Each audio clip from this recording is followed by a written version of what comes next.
There's that. This. Pull up the game. All right. We good? I think we're good. Oh, wait. Now we're good. Okay. Chat monitor.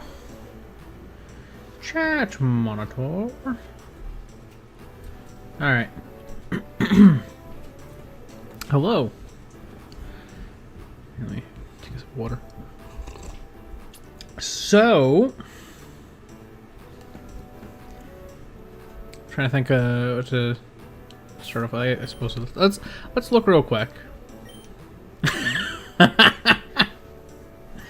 I don't know about items, but I do look very different. So current squad, nothing too crazy. We brought Koopa Troopa in last stream after we got our Goomba stack. He currently has an Eviolite, and I do have a note. I have a note from last stream. He evolves at level 24, and if I want him to evolve correctly, I need to have an empty slot in my party. So that is something I'm going to be careful of, be mindful of. I believe... Yeah, I do have this infinite candy. I can use that when he hits level 23 to have a controlled, he hits level 24 with an empty slot in the party type situation happen. I believe where we left off last time was I started to go into Ashley's house. And I had that fight with Luigi. Took you long enough? Come on.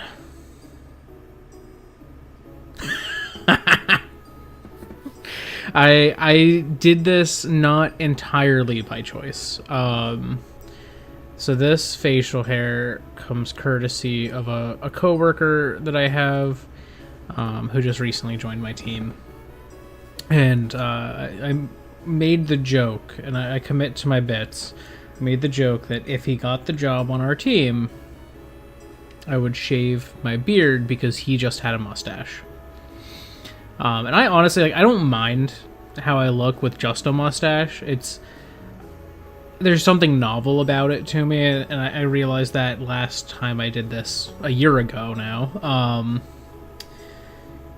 I think this is at the very least far better than the Burnside's style. I have no center part of my beard, but I have like really long sideburns. That does not work. I feel like that needs more styling. At least a mustache doesn't require styling. But my beard's starting to come back in. I shaved this last Sunday, and I have a decent amount of stubble here. So I'm getting there. Oh, he forgot to cap jump. Red, could you keep an eye on Mario? Of course, Miss Ashley. I don't know what Red would sound like, but that's what we're going with. There seems to be a switch on the back of the station. Press it. Oh, that's cool. Look at that. This is something I feel like this was an Alpharad call. He learned this from obviously Nintendo games, but he incorporated it when he would be working on levels in Super Mario Maker 2, which is, if you want to introduce a mechanic, force them to use it first. Like, introduce the mechanic in a way where the player has to use it, and now they intuitively understand, every time I see this Boo statue, I will open or close a door.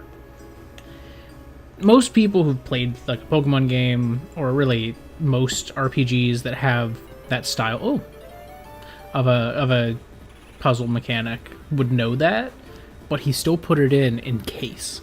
And that is a tasty little bit of game design. I'm assuming that was his call, because it feels very akin to what he was doing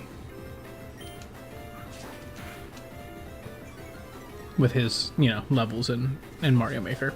I could be wrong, but...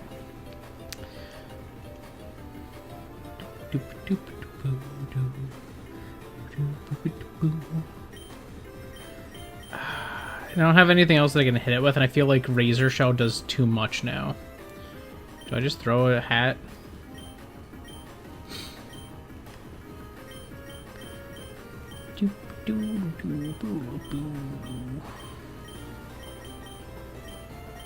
I'll throw the baseball cap.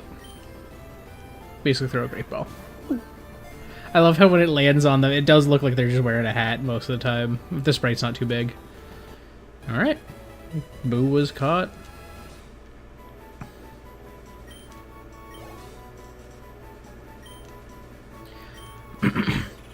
Boo, the tricky capture. A long-tongued spirit, it inhabits long-abandoned homes and corner stores. It vanishes when looked at. Seeing one is considered something to brag about. I don't know. No name.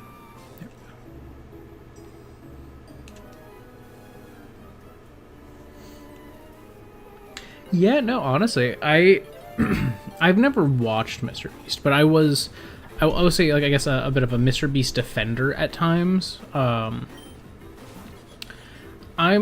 often of the mindset that someone doing something beneficial, but not as beneficial as they could do, is still a plus. So for a lot of things that he's done in his like more philanthropic videos and stuff that had been criticized in the past, I would often defend that because, you know, like, he's sensationalizing things, he's exaggerating things in some cases, but I would always defend it on the grounds that that is what's bringing in the views, which is making him the money to continue to do those philanthropic things.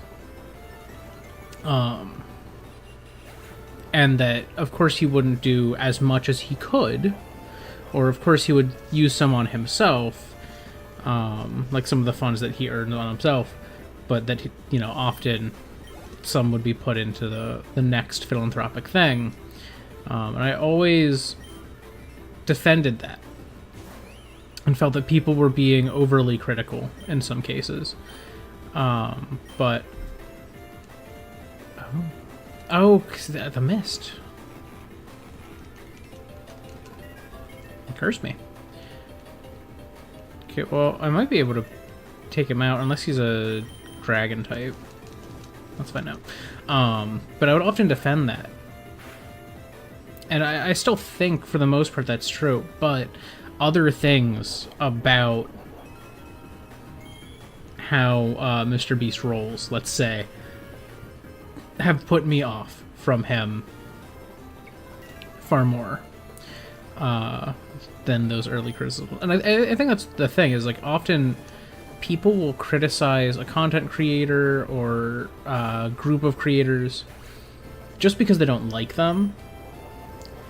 And then anytime anything that could be perceived as bad comes up, they jump on it because they don't like that person and they want to be able to see, I told you you should hate them. And I think that is a very real thing on the internet. But that was how a lot of the early criticism of Mr. Beast felt. But I think the more recent stuff that very clearly shows a lot of irresponsible tendencies, bad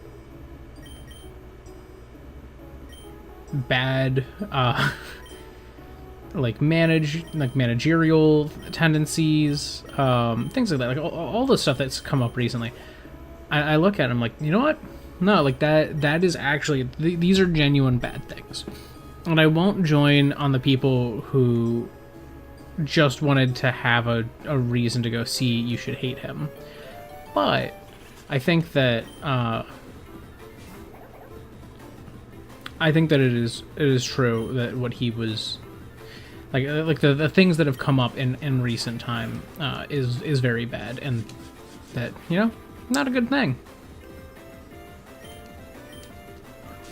Yeah, that is a whole issue. I think there's two things that have been really big recently on the internet that are big negatives. Thing number one is credit card companies and debit card companies and like payment processing companies being able to say what they can be used for. Because the thing is, they can't at an individual transaction level do anything. Visa and MasterCard can't do anything at an individual payment level. And so instead, they just threaten, we will fully cease support for your services. And, you know, they're not doing it over things that are inappropriate, like, or that are inappropriate reasons. I think that at least the initial argument that they proposed was fine, which was getting rid of games on the internet, or ceasing to pay to process payments for games that involve, you know, like sexual assault, incest, pedophilia, things like that. Completely reasonable things to not want your payments to go through on. But they can't do that at an individual level, and rather than trusting storefronts to remove that content themselves, the payment processors are taking it upon themselves to go, no, actually, we'll just stop doing this if you don't remove all things that could even remotely be like this. And then they've extended that to anything with NSFW stuff. And that I'm not a huge fan of. I think that's overall bad idea. Because what someone considers acceptable is completely, like, it's completely different between people, and these platforms are already finding ways to moderate that stuff, and the payment processors are just jumping in and going, no, actually, we'll determine what's acceptable, but they can't. And the websites then have to go, well, what will MasterCard? Because it's mostly been MasterCard. Like Steam and itch.io have to go, well, what would MasterCard find unacceptable? And that sucks. Because they don't know. They don't know. And it's just going to end up leading to an instance where games that reference or are tied into themes that include things like sexual assault, but not as a good thing, like as a game where, you know, it is a thing that occurs within the arc, or that the game themes are heavily tied to it. I believe mouthwashing, from what I heard, is very heavily, like, its themes are tied into the experience of being a woman who has been sexually assaulted in some way, and like that made it a very beautiful and powerful horror game. And it's not like that. It's not NSFW in that way. It's NSFW in that it's horror, that in some ways the themes are connected to that. And does MasterCard allow that? Who knows? You know, is artistic representation of these things, for the sake of communicating your themes, for the sake of your art, something that MasterCard should be able to decide? And I think that's not true. I don't think they should be able to do that. And then, at the same time that this is happening, you're also seeing the recent Puritan shifts occurring with spaces that children are allowed to be on the internet. And I think there's some things that are in some ways, like, I can understand where people come from. The idea that, you know, data pertaining to minors being collected should have, like, different levels of, I guess, watchfulness. I think that's fair. I don't think that should mean that we shouldn't be able to have any data pertaining to people under the age of 18. One, because I think that's you're just going too far. That's not necessary. And two, because that's something that their parents should be mindful of. And should be the ones who are watching. I think that there's this shift that's putting the onus of things that parents are supposed to be mindful of onto places that their children go, whether that's schools, YouTube, and social media in general. It's like, if you aren't comfortable with your child being able to leave a comment on a YouTube video, why are you not watching them while they're watching YouTube? Like, why aren't you there with them to make sure that they don't do that? Maybe they should have parental controls on YouTube that prevents that from being done. There's things like that I think should be the case. And I think also data that can be used to identify children and dox them or locate them, that should not be allowed. But things like a YouTube comment, if it doesn't have their address, if it doesn't have anything connecting to them, who cares? Who cares? A name can be somewhat of a problem, but it's not that big of an issue. I think that they're overly protective regarding it. And, as far as I understand, they don't intend to fully go, oh, if you are under the age of 18, you can't use YouTube at all. But my understanding is that they do intend to make it so that you can't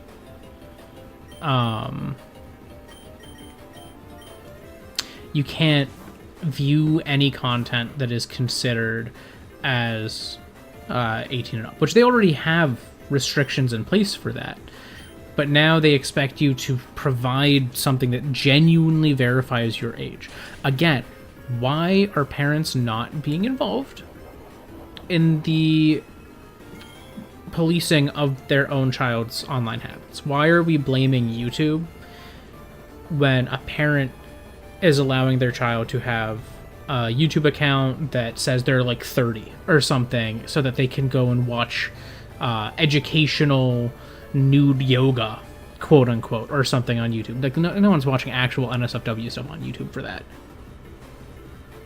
But I don't know. It's things like that really bother me, where it's this is something a parent should be dealing with. This is something that a parent should be responsible for.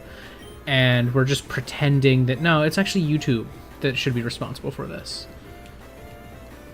It's just so weird. Oh, goodbye, Erie. I was hoping to catch it, but I could not. I do not know Ruka Ali. I do not.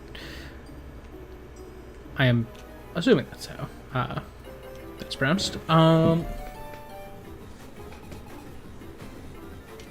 Yeah, I'm not comfortable with that. And I'm especially not comfortable with it in the sense that, me, myself, I am an adult.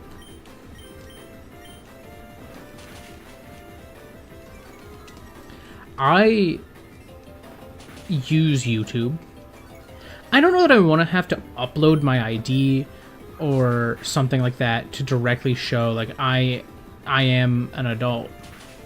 I'm not fully comfortable with that. That I think is extreme. There are places, there are spaces where I think ID-based verification for age completely valid. Oh, that's right. This is a trainer. Whoops. I was I don't have this. Whoopsies.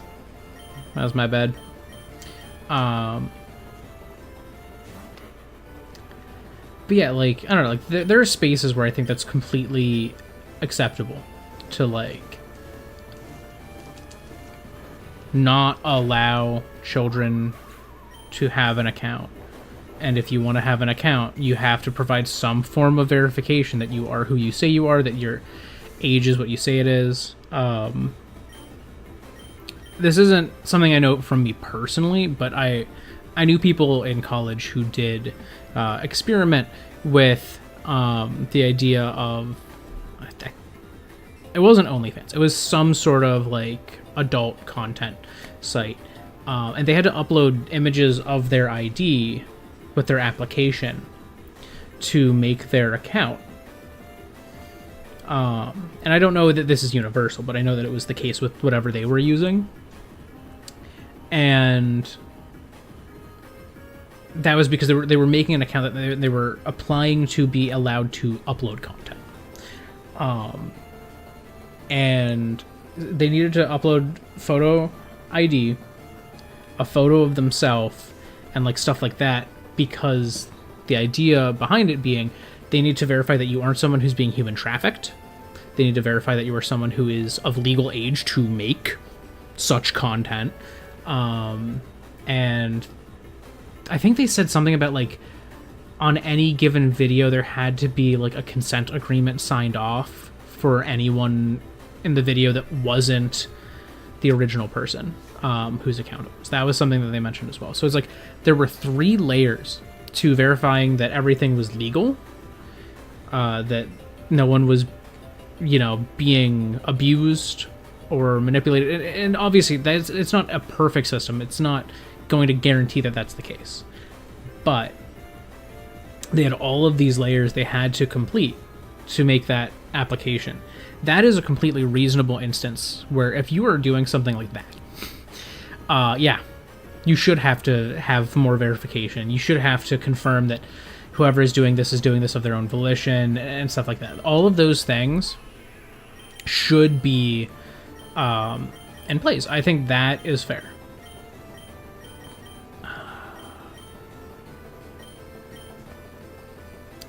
I kind of prefer this to Razor Leaf. But then on mass websites, like YouTube, Facebook, Twitter, Blue Sky, I don't know, like all of those sorts of websites, I don't think it's ever reasonable for the most part for someone to have to verify themselves in those sorts of ways. I think from what I've heard, the way Newgrounds is doing it, because Newgrounds is also having to do this, if your account is 10 years or older, they're just going to assume you're 18. Because even if you aren't, it's like, what, you make a Newgrounds account at 4? Like, they're like, you're either 18 or you're close enough. If you were using Newgrounds and all of this.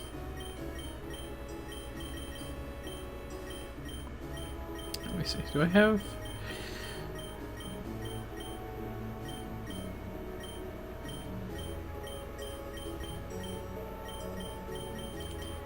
I don't have any revives. Well, I should heal. I should heal, though. That's a mushroom. But yeah, like, those sorts of things, genuinely unnecessary in most cases. Yes. Yeah, and that is a common thing across a lot of platforms. They did not encrypt that data like they should have. Most places would encrypt that sort of data. T did not. I just wanted to go back here. It's spoopy. Spoopy sads. I need to put that here. Ooh, didn't die. Did not die. Oh, and now he's dead. Yeah, it is very easy to dox people if proper protocols aren't put in place to protect people. But yeah, T is a great example of that is a platform that they were using IDs to verify that people were women. Oh, okay, that's where these stairs led to. Oh, I can heal. Nice. Huge. But yeah, it can be very easy to dox people in a lot of circumstances if websites aren't properly getting rid of data. Most things that are put on a website are there forever, whether you delete them or not. That's just a fact. Unless it has fully left the website's code, it is there. Most things that get deleted by a website are sort of flagged as deleted. So it's still there, it's just not there. And the reason for that, in some cases, a great example would be YouTube. YouTube, when a channel gets deleted, it isn't deleted, it's flagged as deleted. So, for example, say my account was to get hacked by some crypto scam channel thing, and then it started shilling crypto all of a sudden, and then got shut down. All of my videos were deleted by said crypto scam. All of that stuff is still there and present, and they can restore it by changing the flag on all of those things. In some cases, reverting to a previous image of the site, effectively like a save state for a website.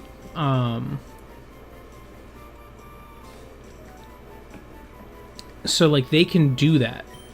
And there are benefits to that, but everything on the internet pretty much is deleted in that same sort of way. I'll tell you right now. Oh, wait, real quick. Ghost Mouse, the glue trap capture. The wandering spirit of a mouse, its physical form is weak and can be dispersed effortlessly. It inhabits old hallways and rooms and spooky mansions.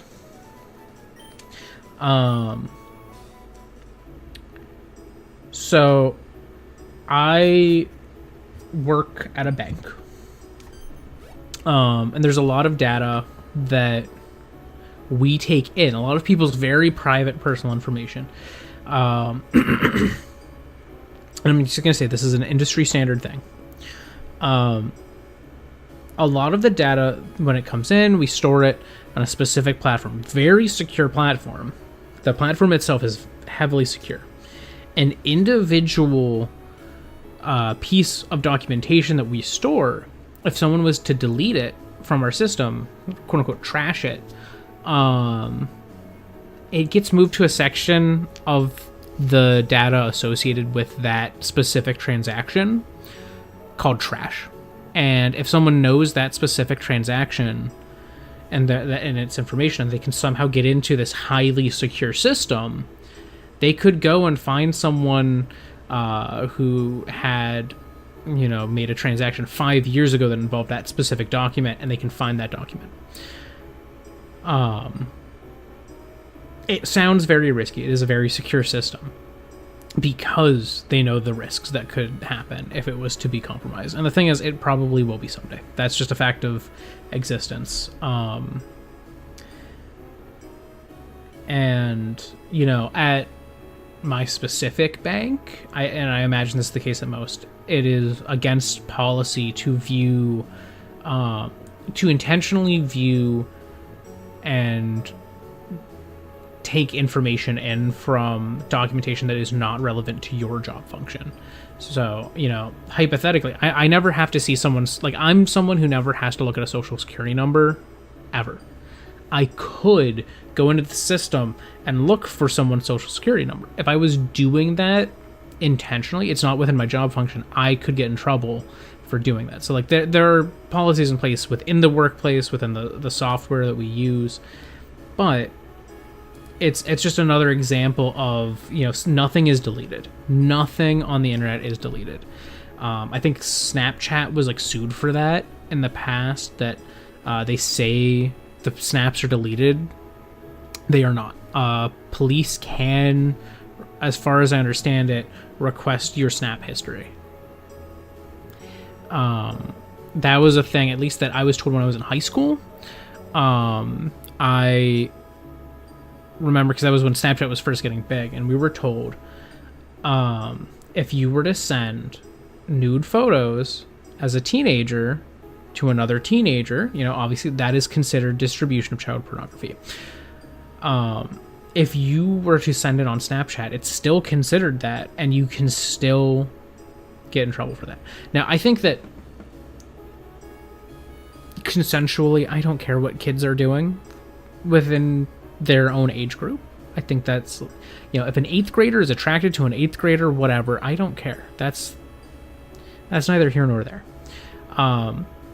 The issue with them distributing images of themselves is that should it get out, they are the source that it got out from, which makes it a crime. Now, I don't think that a child should be charged for sending someone an image of themselves.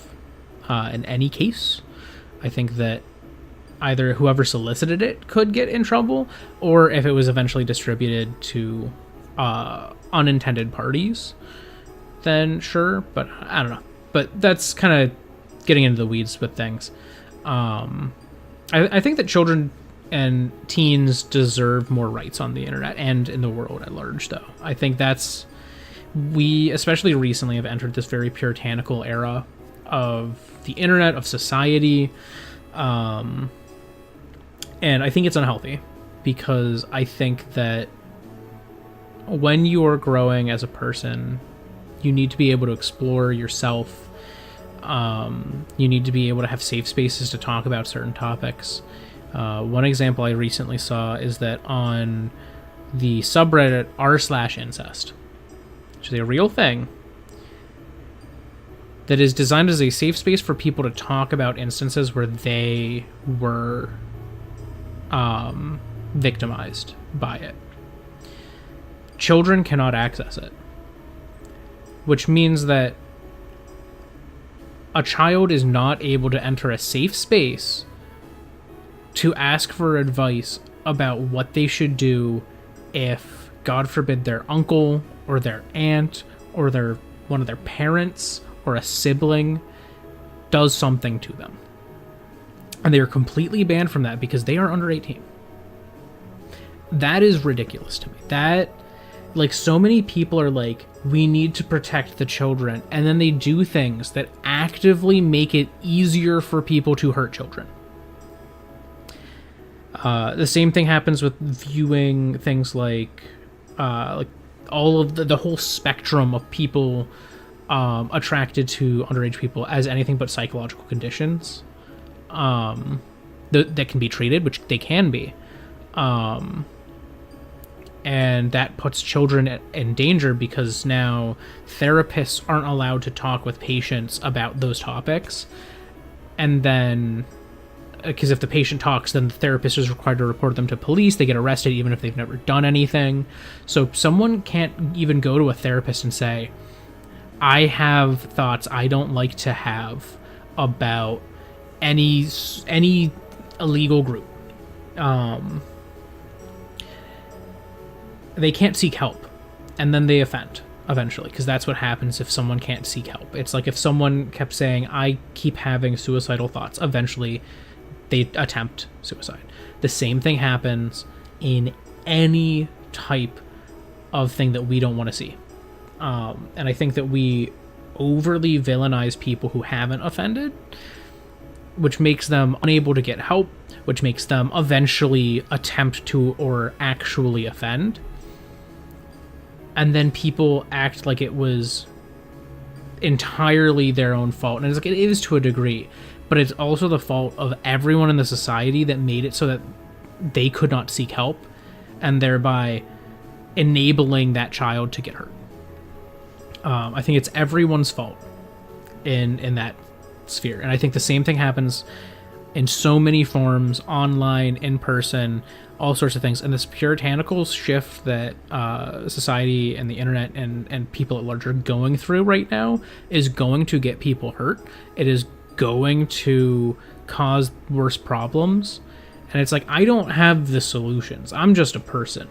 But I am also educated enough in certain areas. Like I learned, the whole thing about people not being able to go to their therapist from an abnormal psychology class in college, because I was a psychology minor. And my professor brought that up. We watched a whole video about these therapists who were illegally doing this. They had warrants out for their arrest because they were actually therapizing people who hadn't offended. And then they were like being hunted by the police for preventing children from getting hurt and actively curing or successfully at least therapizing a lot of people. because they were in a really highly populated city, so like there were a lot of people there. But it's like those sorts of things can't be done, and it's like societally we've always done it. We do this with drugs and addiction. It's someone's fault if they get addicted to heroin and they die from it. We shouldn't do anything to treat them. And it's like, it's crazy because it's like those sorts of things lead to people dying, lead to people getting hurt. And those views are inherently causing those deaths, those problems, those attacks, those offenses. All of those things are caused by the people who demonize those things. At the end of the day, people are people.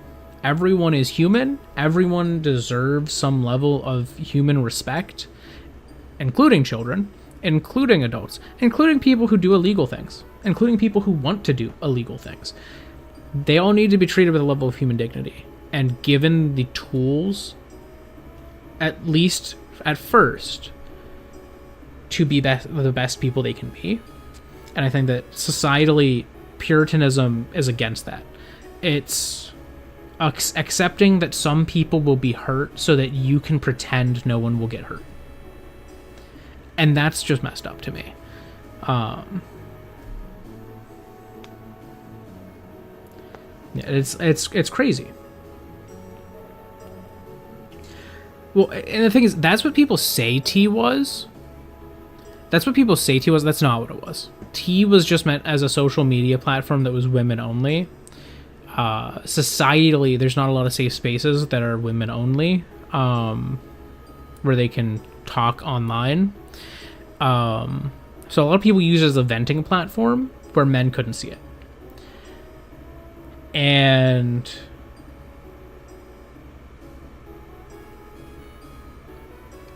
that was it. It kind of became a venting platform, and it's not ideal. The platform, I think, to a certain degree, didn't do enough to control for that.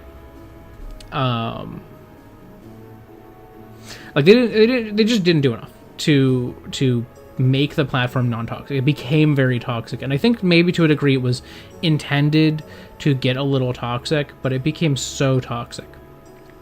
And then the problem is that because it was a safe space for women, bad men decided that can't stand. They can say whatever they want there, and then they hack it, find that this data wasn't encrypted, which it should have been, and leaked everything. And I think that the people who, like, the incel movement that doxed those people will always be, in my eyes, infinitely worse than the people who were venting on the platform, because they were just there to vent and not have to deal with a man telling them how it was rude for them to vent like that. And, you know, sure, it can spread bad rumors, and I think that that should be controlled for. I don't think that's okay. But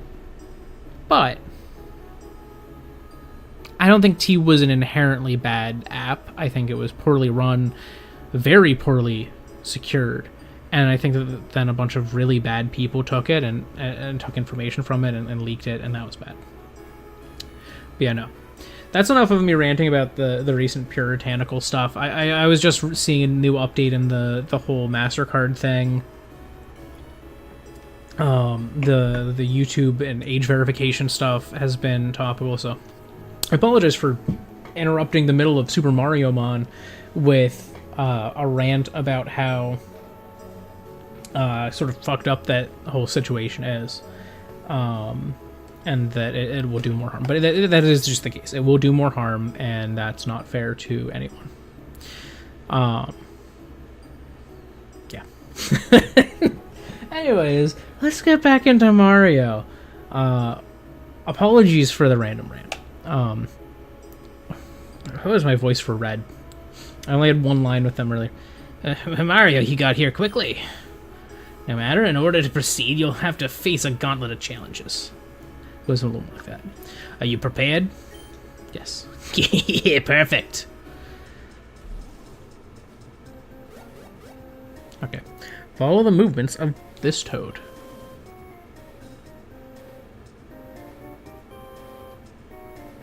I think it's right. Yep. Okay, correct. Oh, well, you won't get the next one so easily. Follow the movements of this toad. Middle. Okay, correct. Oh, well, you won't get the next one so easily. Follow the movements of this toad. It's middle again. Too easy. Correct. Oh, well, you won't get the next one. So how many are you going to do? Oh my god, they're going to do me a new thing. Oh my god. It was very hot. This July was hot. I will agree. That was bad. So far August being a little cooler is nice. But we'll see how that goes.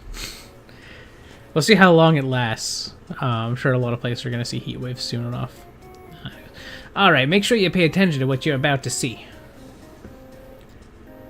Whoa!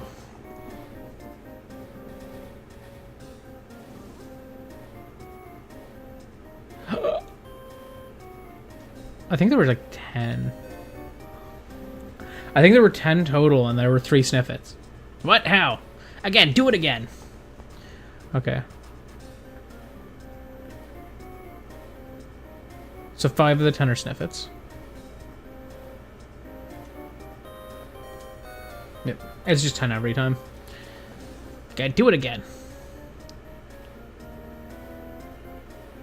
2 sniffets, 8 shaggers. 2! Why?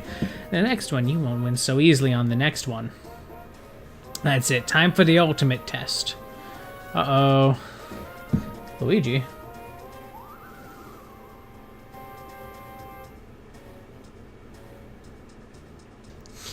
Where's Luigi? Is it this chair?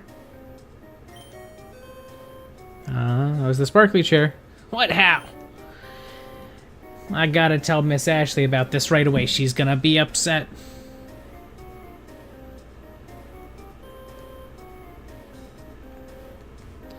Bro got turned into a chair.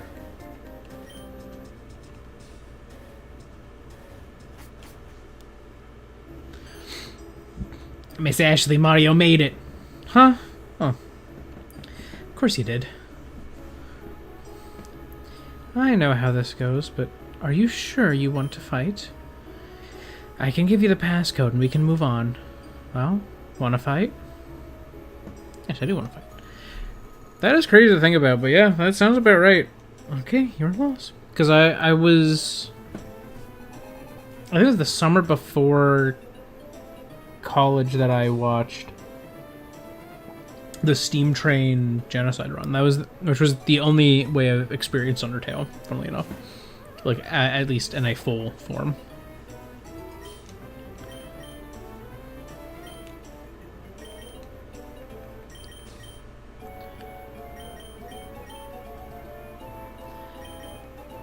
I think I was sending my Buzzy Beetle. Woo!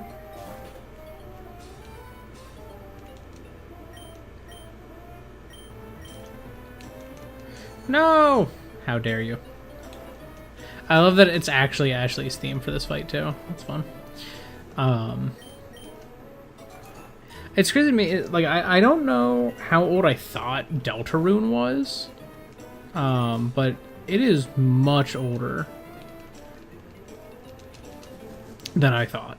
Like, I knew Deltarune obviously came out after Undertale came out. But I don't know. I thought it would be like... maybe at the latest, like, Deltarune Part 1 was 2020. No, apparently it was like, what, 2018, 2017? Let me see. Look it up. Deltarune Chapter 1. Chapter 1 was released, yeah, 2018. October 2018. Which explains to me why so many people were like so scared that it was like not coming out anytime soon with Chapter 3, because the first two came out. I think the second came out before 2020, and then it's been like 5 years. That is a great question. I don't know where the origin for Goomba is. My best guess is that some of it comes from Shroom, because they're kind of mushroomy, but they're also kind of like chestnut themed. I don't know. They're odd ones, for sure. Bounce might not be bad. I think I'll get rid of this one.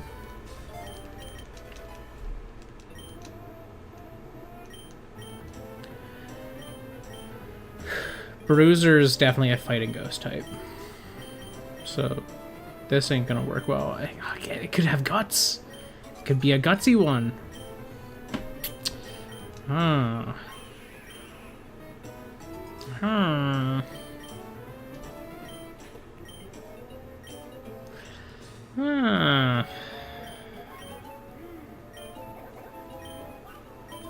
A lot of normal types on the team. I'll switch to Potable for now. Lava Bubble. That's his real name. Whoa, that is an awesome sprite.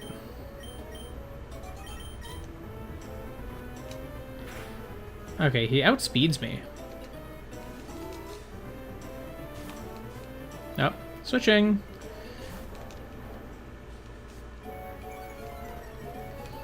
Rude. This does not have guts, I guarantee it, though. Oh, it's paralyzed now.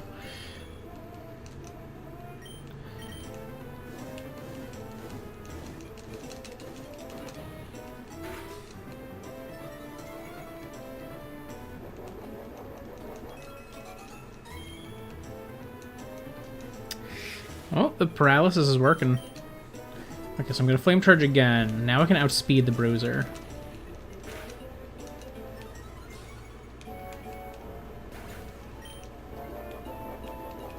Well, I am still fairly certain as Guts. Also, small side note, not jumping back to the previous topic of conversation. I think I'm done with that rant. So as far as games I've been playing recently goes, I just recently started, because I need something to play on like my lunch break at work or after work or something, that I can play like not at home. And so I finally have started just I said screw it, because I've been playing at home. I've been trying to play a lot of Baldur's Gate 3.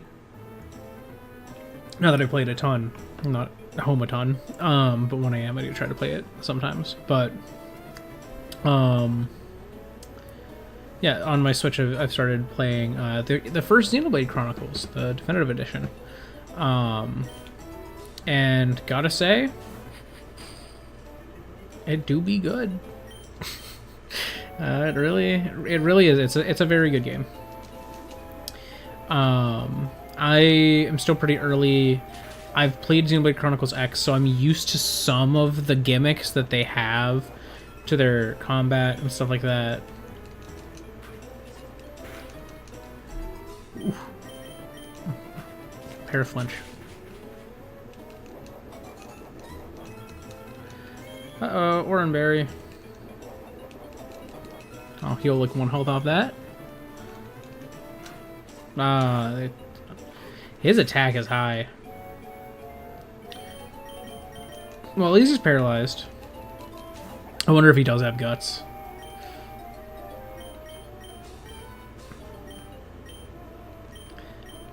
So this is definitely the highest damage move I have now, by far. Oh! Ow!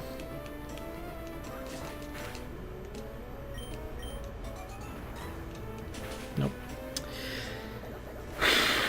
This Bruiser is chunking my health.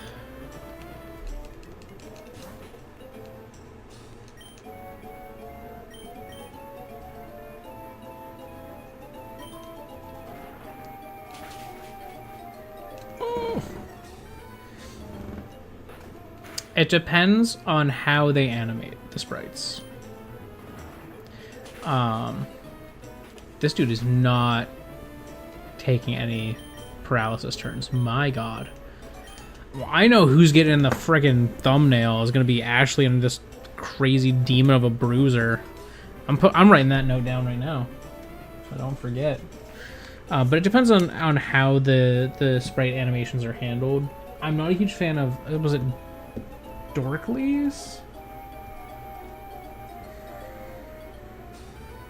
I think that was like one of the big ones when I was in like high school. I'm not huge on how they do it because they would just take pieces of sprite and like move it like up and down to like make a mouth, and it wasn't actually pixel level animation, which doesn't make sense for a sprite 90% of the time. So I'm not huge on that. Like if you're doing that, that's like nah. Like obviously though it is very time consuming to do more. Like I can forgive people rotating sprites and stuff like that in some instances. However, if it's just a character opening a mouth, you should just have a new sprite where their mouth is open that you can swap to, or you can put the mouth over like an empty section of the face. I don't know. Something. Bruiser and Ashley.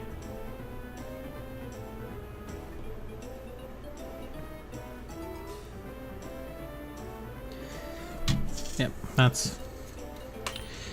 Alright. Let's see. Oh, finally the paralysis saves me a turn.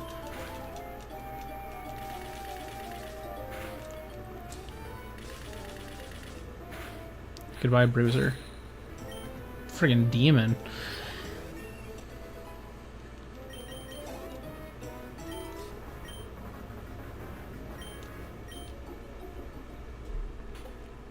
Buzzy Beetle's evolving! Oh my god. Is it gonna be the spiky Buzzy Beetle, or is that separate? No, that is separate, isn't it? Oh. That does look like a spiky Buzzy Beetle. The spiny was separate. It is! Oh, and he's upside down, the spike top. That's what they're called. Well, I gotta get that sprite. So bear with me for a split second here as I yoink a spike top. Or spine top. Spike top? Spine top? It says spine top over here, but I think it is a spike top.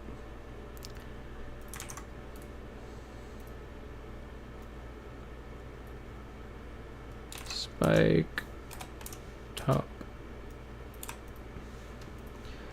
Alright, let's go put that into the layout for now.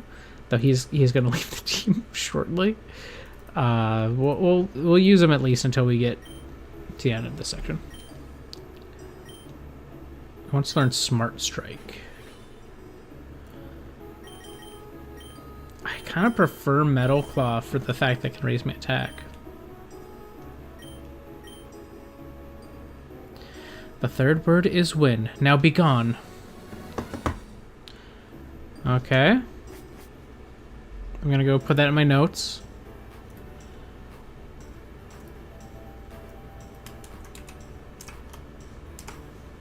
Wario something when. Interesting.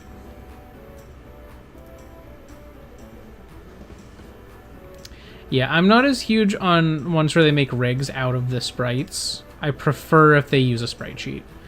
That is definitely my preference. Like, I've sometimes thought, like, oh, if I was to ever, like, make a VTuber thing, and in case I didn't want to have webcam on or something during a stream, what would I make?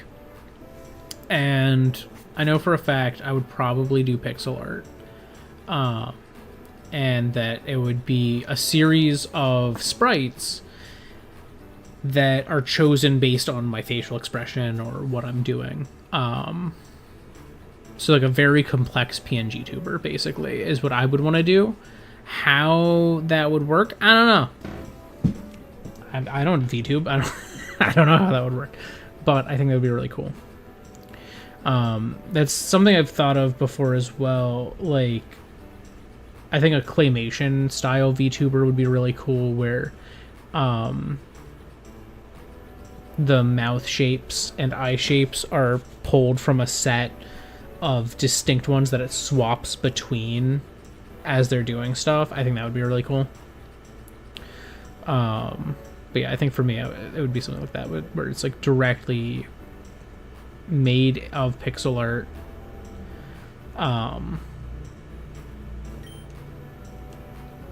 Sprite animations. That goes right here, and that goes over there. Fixed. Well done, Penny. You got this rental facility all up and ready. Well, I should be getting back to my lab to finish my Who's and What's Summonator. Good luck. Mario, have you what it takes to beat the rental facility? Beat 3 of my Robo Commanders with your with your holo captures to face me. Is this like a battle tower?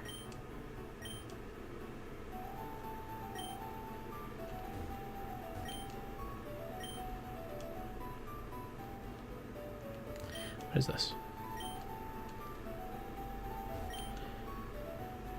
I'm gonna get paperwork over to the teacher's lounge.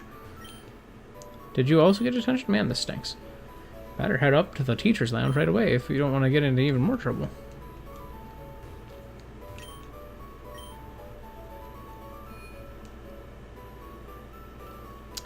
I think a lot of people use it wrong.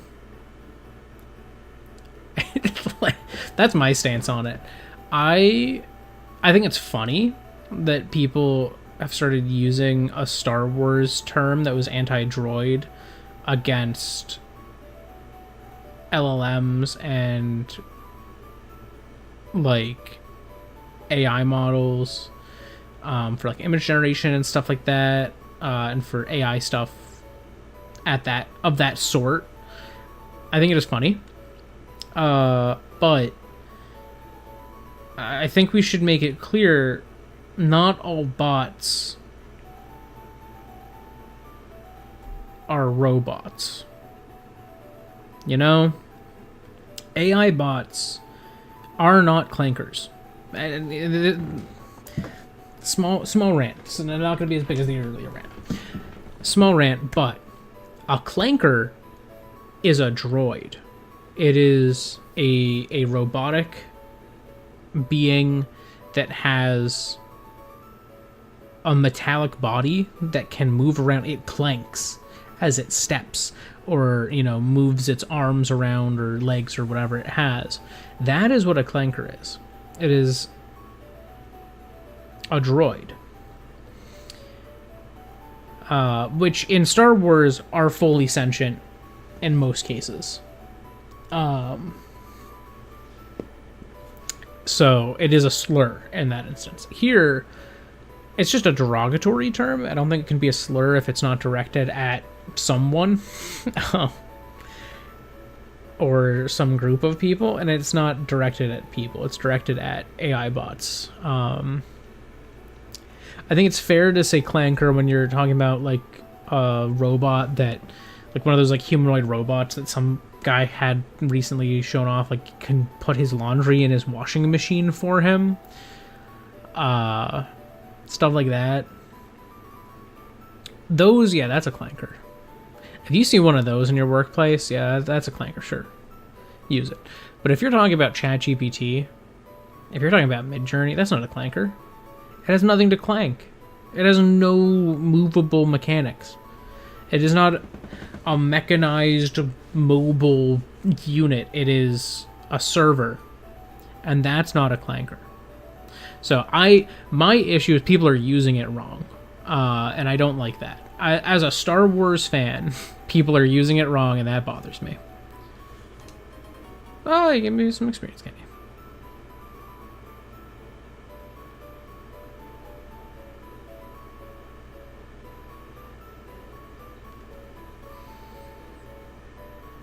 Well, I think the other thing is we do have robots for manual labor jobs and AI that does that stuff. We do have that. It's mostly through specialized tools rather than generalized tools. And the thing is, it will always be more cost effective to have specialized ones than general ones, because making a machine that can walk like a person with legs is infinitely less efficient than just making something that has wheels. Making something with arms that have human type joints is much less efficient than making one of those robotic arms that they have on assembly lines, and we have those. Also, there is no one at OpenAI who is underpaid. Unless there's an unpaid intern, then they're underpaid. I guarantee you everyone who works there is at a minimum making like 60K a year. They are making, probably a low level person at OpenAI is probably making more than my wife and I make together. Like, hands down. They are probably making, 60K minimum. But I'm thinking like more like 90, 100. They're like 100K. Like they're making bank. However, I don't think that's a realistic thing for them to be able to continue to do. I don't think it's a profitable enough venture to continue to pay people like that. But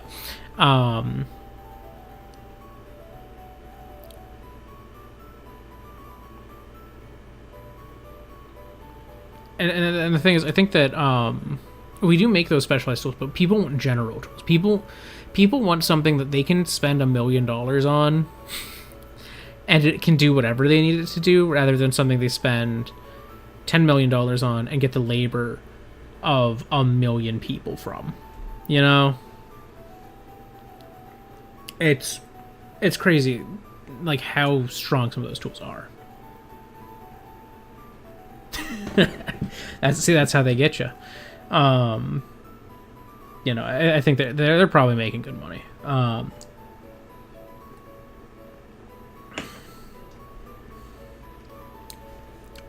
I literally thought I had the when I was in college, because I did go into computer science.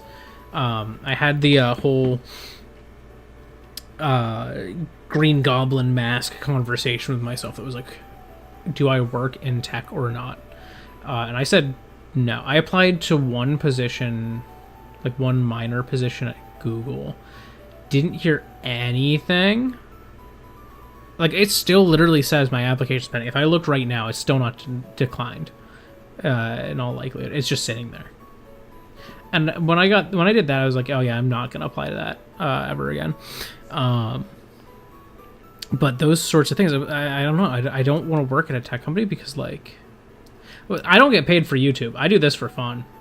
I am arguably working for them by giving them new content on one of their platforms, but I'm not monetized yet. I can't be. I used to be, but I can't be anymore.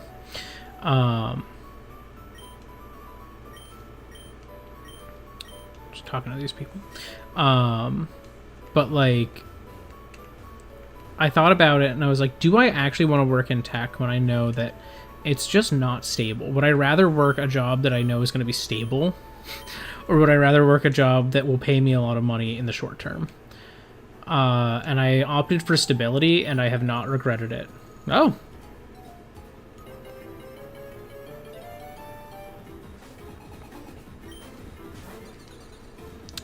Okay.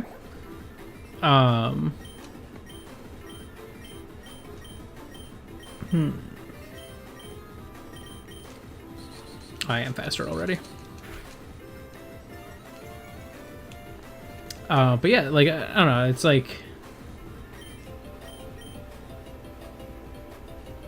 Oh, yeah.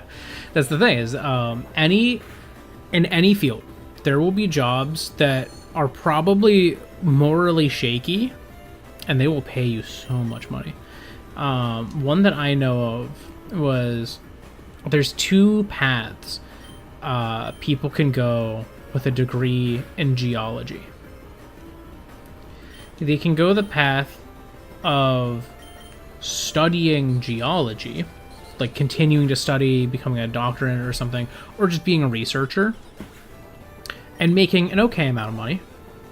Or they can go the path of working for an oil company that specializes in, like, fracking, and make so much money. So much money.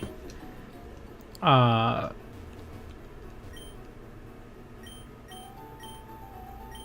the thing is, to be able to qualify for that position,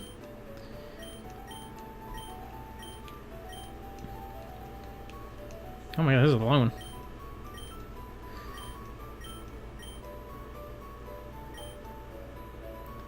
Oh. Okay, so they were giving me a quest. The thing is, to get into that field, to have a degree in geology, you will learn how horrible fracking is for the environment and for how horrible it is at a geological level. So you have to make the informed decision to do something you know is wrong. Because to get into that degree, you have to. At least for the people working in AI, they don't require you to understand technological ethics. I had ethics classes in my study, including my AI class. My AI class actually had ethics involved. My data analytics class was an ethics class.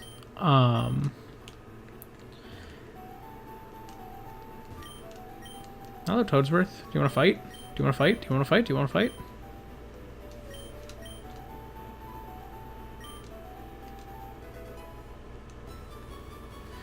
Oh, he's gonna give a whole thing. But yeah, look, most people in computer science don't learn ethics at all. So they'll do things that advance the science completely unethically, which there's a level to which I can respect that drive. It's something that as a kid, I was like, science above all else. Who cares about ethics? Nowadays, I'm like, I see why ethics is good. There's some things that I think are satisfactorily acceptable. I'm not against the idea of research animals if they actually give us knowledge.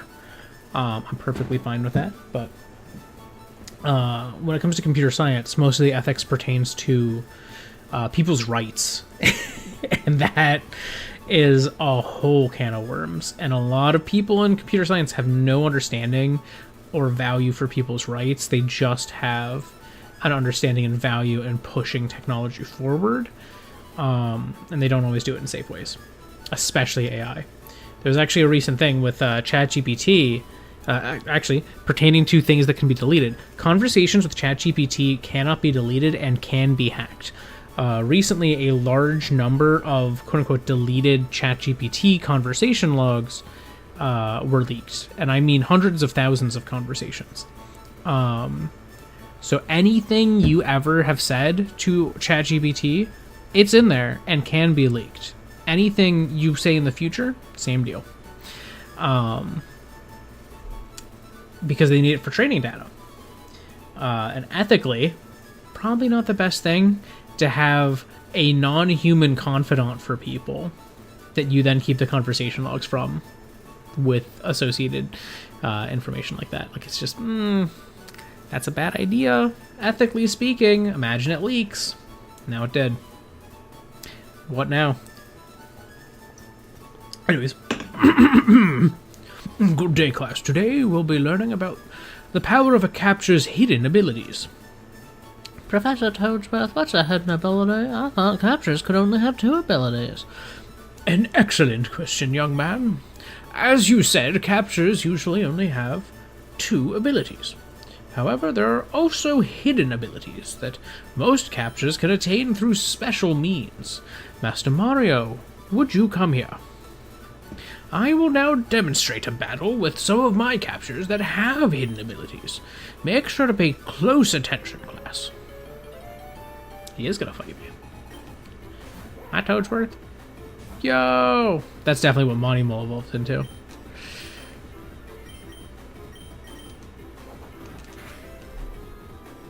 Oh! Not doing a lot of damage there.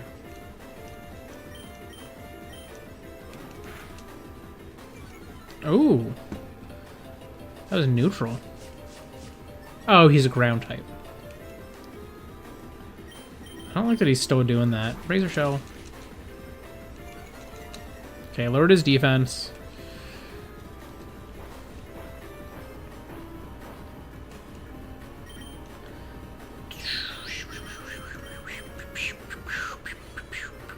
Yeah, it is Dark Steel. Crazy defense. And Levitate. Ooh. Oh. Oh no, he has a Rant Trap.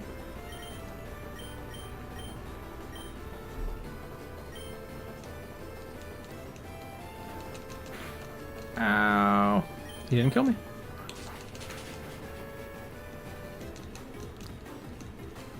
Okay, I can heal. I can heal.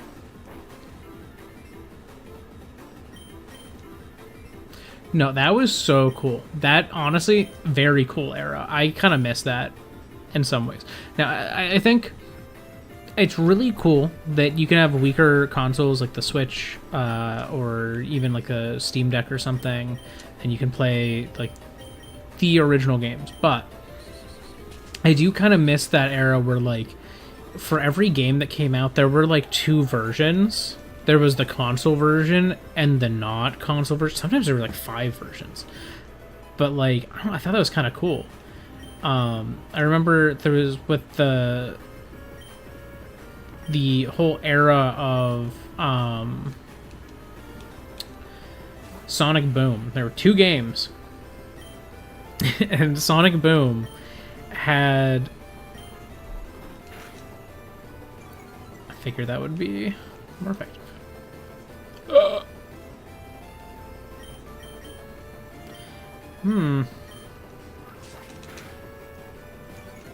don't know what type you are. Oh. But yeah, the Sonic Boom, they had Rise of Lyric and the Shadow Crystal one. And Shadow Crystal was the 3DS one. Completely different game. And from what I've heard from a lot of people, the better game. Very funny. But I thought that was really cool that was kind of like reminiscent of that era. Try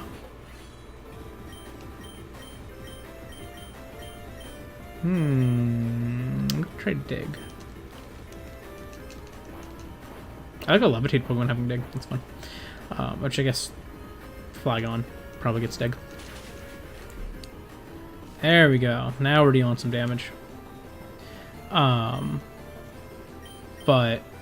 I don't know, I think that style of thing is really cool to me. I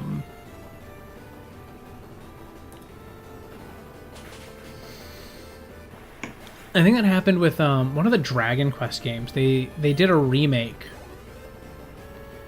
on consoles that was in the style of the more recent games.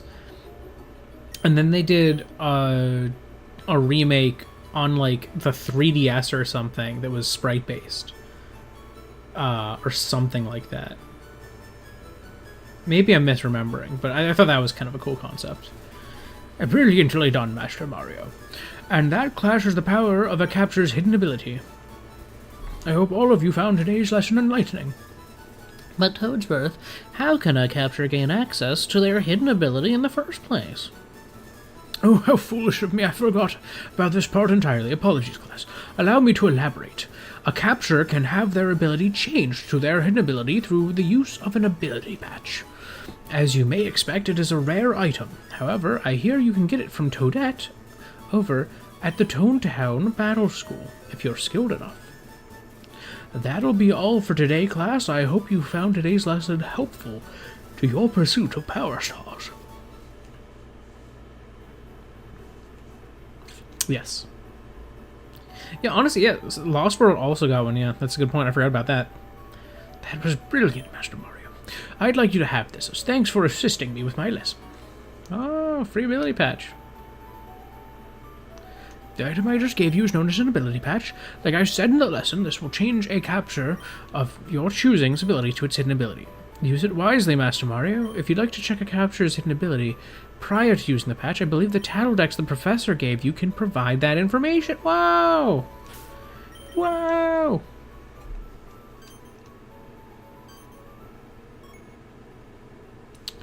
Okay, so let's see. We have Overgrow.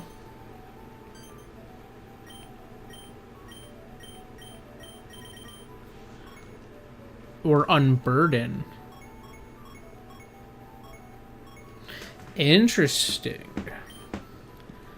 I don't know if I like unburden for it. So let's go to a different Pokemon. Who do we want to see the hidden ability for?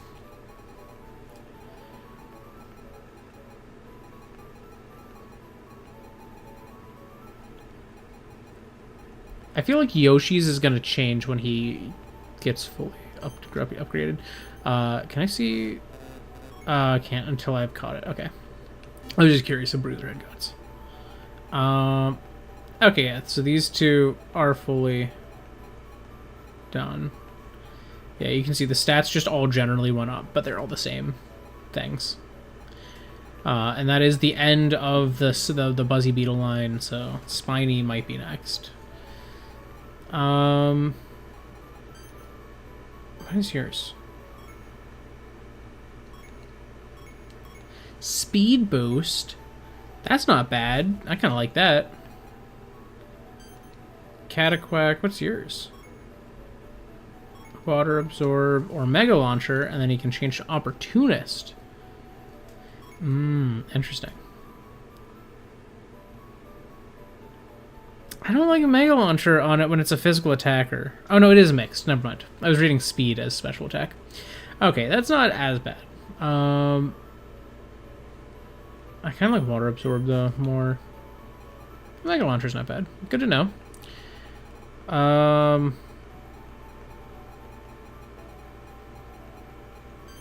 What's the minions? Shtick. So we got Sand Force, Earth Eater. Earth Eater's nice. Or Sand Rush. Okay, I prefer Earth Eater of that set.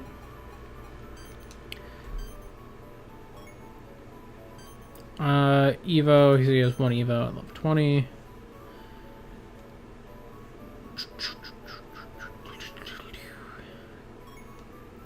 Effect Spore, okay. Interesting.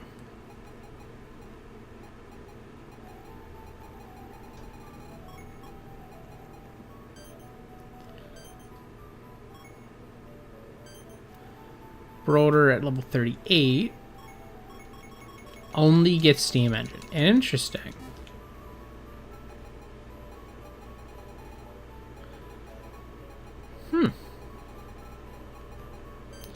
Ghostmask, you evolve, don't you? Cursed Body. Not bad. Very fast physical. Defenses are both eh. HP's eh. And evolves at 25. Okay. Interesting.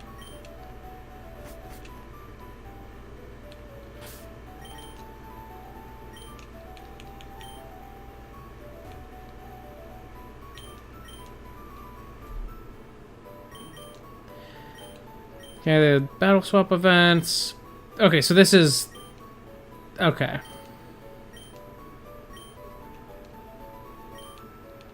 So yeah, this is more of like a battle facility type thing, not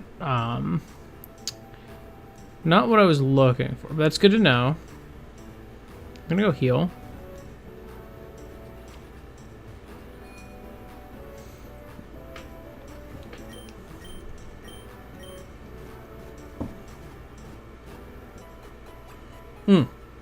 I do want to mention, there was a cool thing I played recently. So, the most recent Nintendo Direct had a Square Enix game that was announced called The Adventures of Elliot the Millennium Tale. Something like that. The Millennium something. They had a demo that they released. It's for the Switch 2. I went to the eShop, downloaded it, tried it out.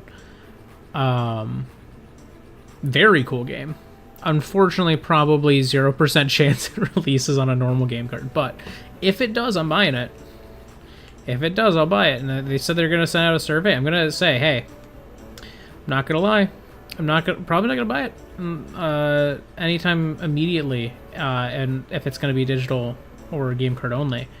But if you get me, or game key card only. But if you get me a real game card, I'm sold. I'll buy it.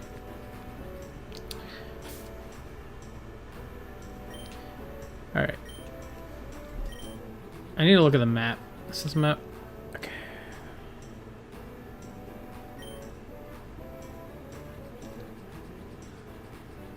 The purple areas. So that battle facility is one of the purple areas.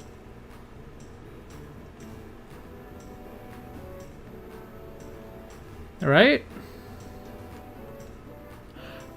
You know what? I'm gonna take a guess and say that the password is Wario gonna win.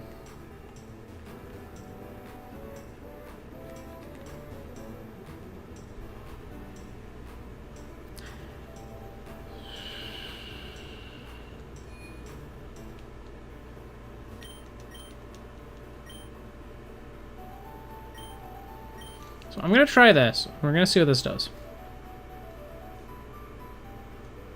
Because I think this is the purple area. Maybe I'm wrong.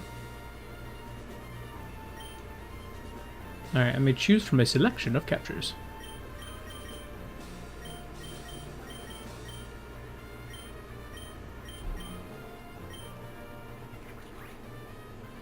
Gushing.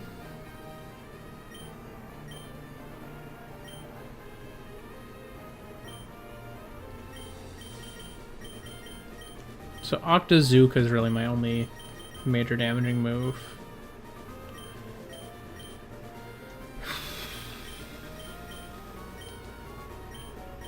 What's Boo like? Levitate. Lean special attack. High special defense. Not great speed, and they boost the speed.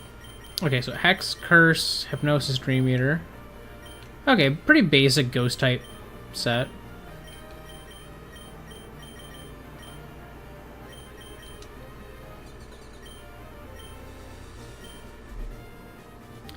So, physical attack is what this one's better with. Looks like those two are normally the same, roughly. Maybe special attack slightly higher. Not a lot to go off of. But it does come with Reflect. You can set up Hypnosis for Boo, so maybe.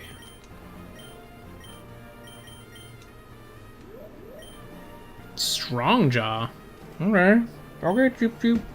You're not really the Strong Jaw type yet. Okay. That one seems pretty useful. So Cheap Cheap's definitely what I'm considering. Physical attack, Lightning Rod. Oh, Mecha Koopa seems pretty good.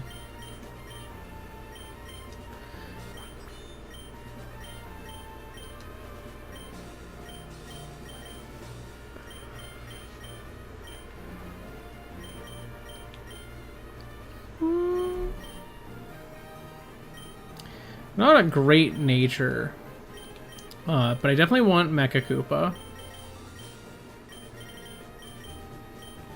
I think maybe Boo and Cheap Cheap. That's how we're gonna do this. My curse will break your spirit. That's just an actual Pokemon character. That's so funny. Well, that feels a little unfair, but...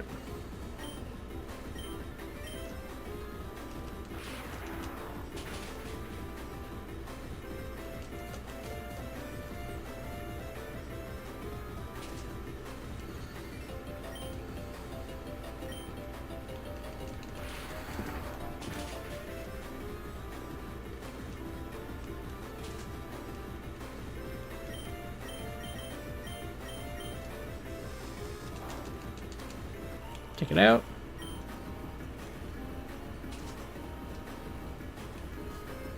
I don't like having the sticky barb stuck to me.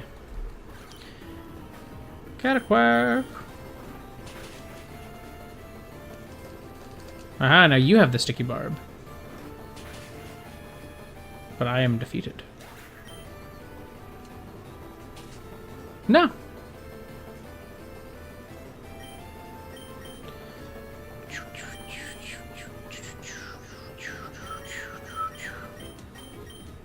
What do we got going on here?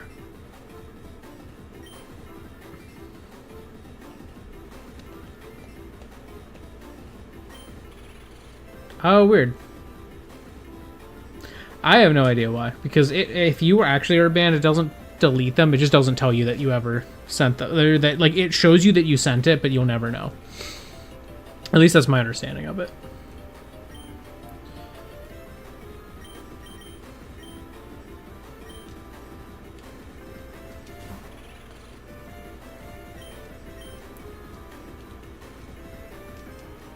Ooh, nice. Sleepy time.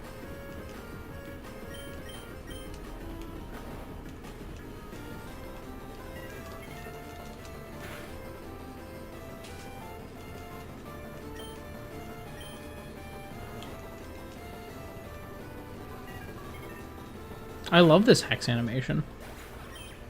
Because that has to be custom for this. Not necessarily for this game, but like for the base hack that they're doing all this off of.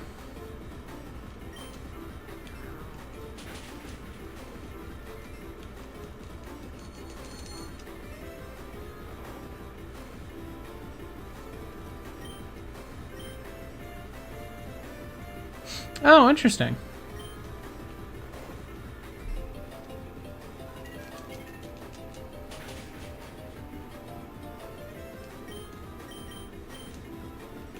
Try to heal.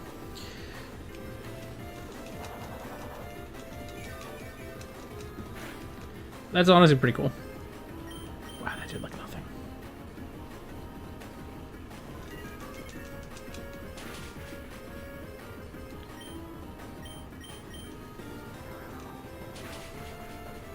It's so weird.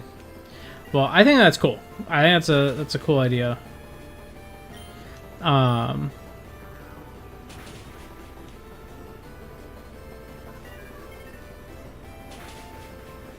I think that's pretty neat.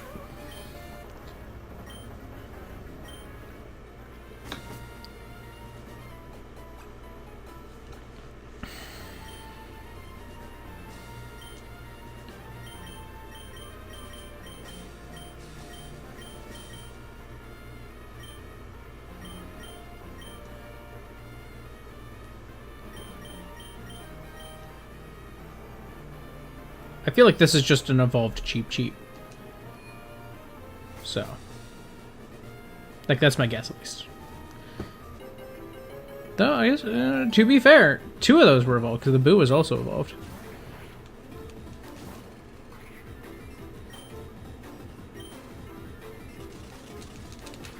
That's not going to do a lot. Thunderfang! Oh, I don't like that.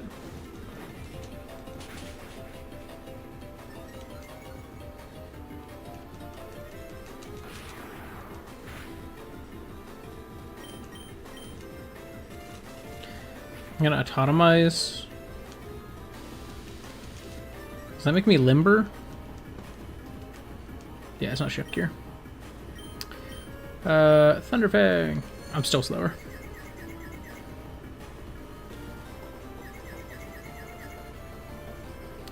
I want to say something. That is my favorite confused Pokemon animation in any of the pixel art games. Gen 4, Gen 5, no sauce. This, all sauce. Actual peak.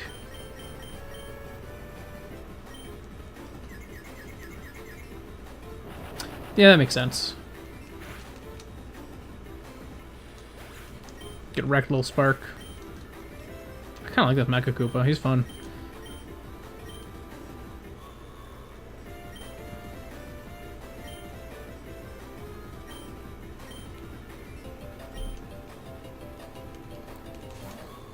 Let's pull out the cheap shot. Not bad. I do have... Oh, but he's me now.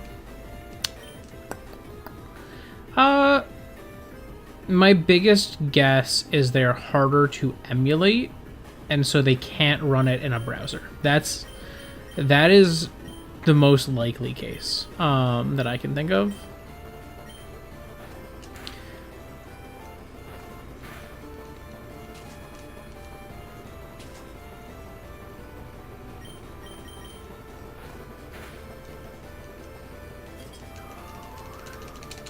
gonna lower your speed. I'm sure I can bite first. He's a big doofy guy, and he got one tooth. Alright, I'm gonna bite. Now I can guaranteed outspeed right now. Oh.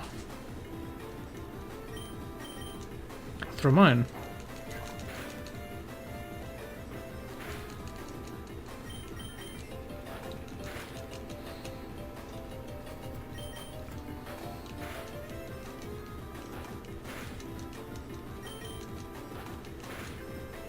There we go.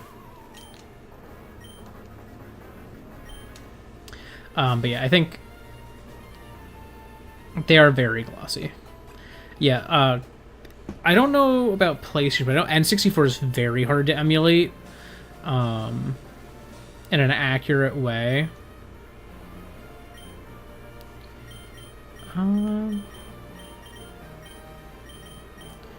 Is there any of those that I really liked? I didn't see what their little Sparky did. I'll just keep my current team. Let's go. I love how these are just like normal Pokemon characters. And here they haven't made custom ones yet. Ooh, ooh.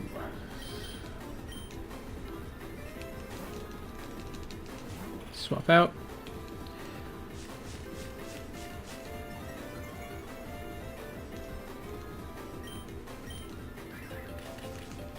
Ooh, Stealth Rock.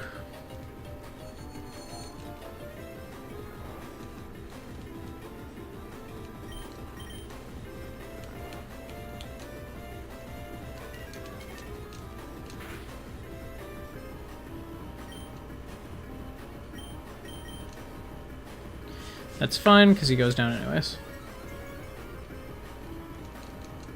I love this X animation for the same reason that I love the confusion animation, where it looks like it is truly spinning around them by just having a foreground and a background element, and I think that's really cool.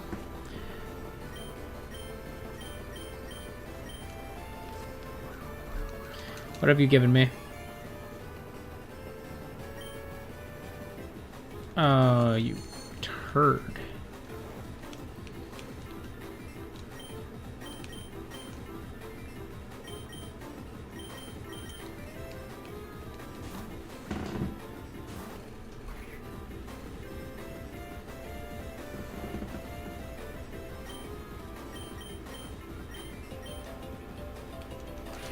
Thunderfang!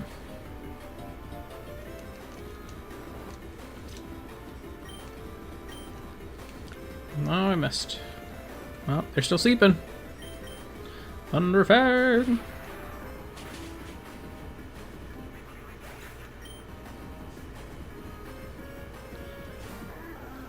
Womp! Womp!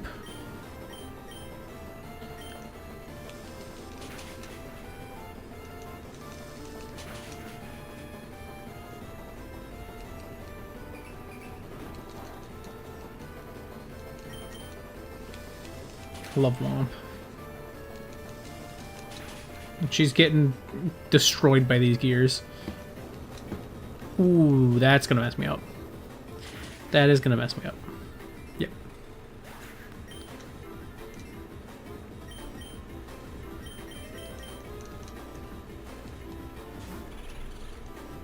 It's boo time. A single hack should finish this off. Yep.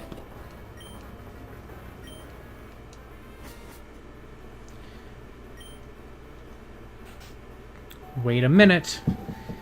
There you are, Mario. I'm not surprised you're proficient in capture battles, but that doesn't matter now. What does matter is intensive training of my team. Are you ready?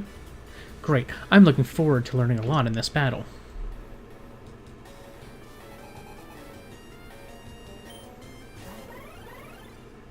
Whoa! I love him. Probably like a poison type. Oh, it's faster than me. Fire. Oh, I guess that is the fever virus, isn't it? Is it like fire poison?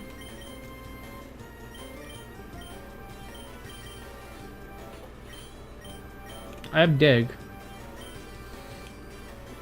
He is super effective against me with Ember, but I meant to do a beefy chunk.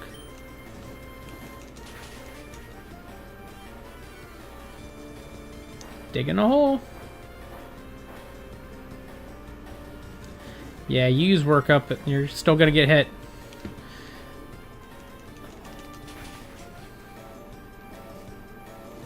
Oh no!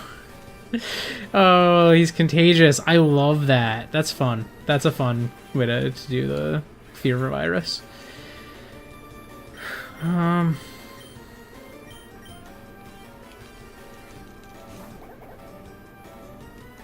So I can probably Razor Shell.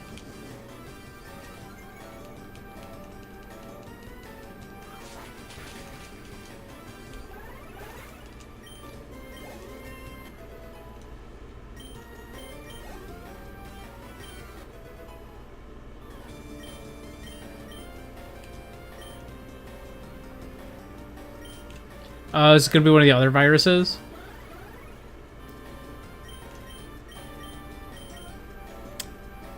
Let me guess, ice?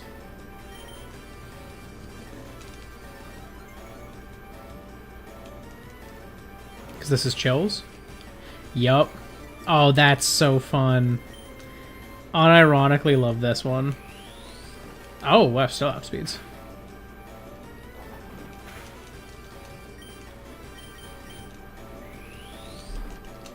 If I survive this, I do not. Never mind. Well, Podoboo can fight him.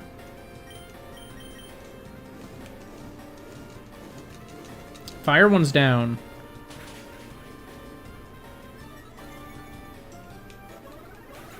Ice one's down. What's the last one? The yellow one? Is that going to be electric type? I forget what that one's called.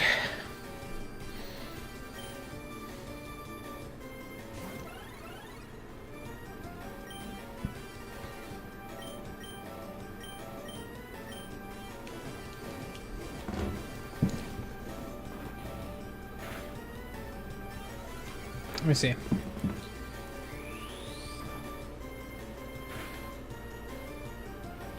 Ooh.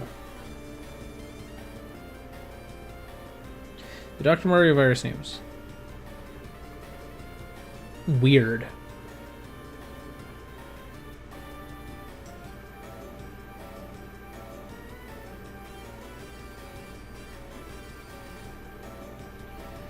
Huh. What are the ones in...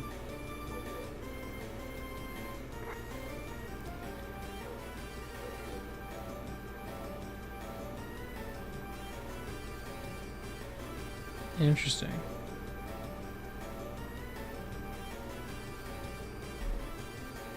What are the Dr. Luigi ones? Because they look different.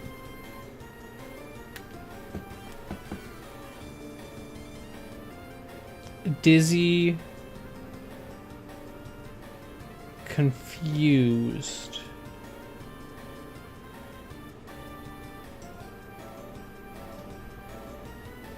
And drowsy. Interesting. I wonder if all 6 are in here. You know? That would be interesting. Or if it's just that they have the core 3. Because I'm probably going down. I'm not going to go down without you being burnt. Interesting. So Weird is electric, which I kind of expected from him being electric type. Or from him being yellow. Yoshi.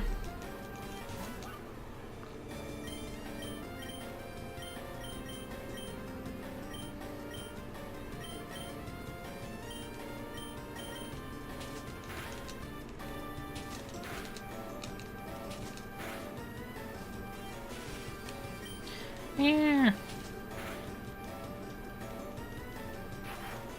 Got 4 hits in.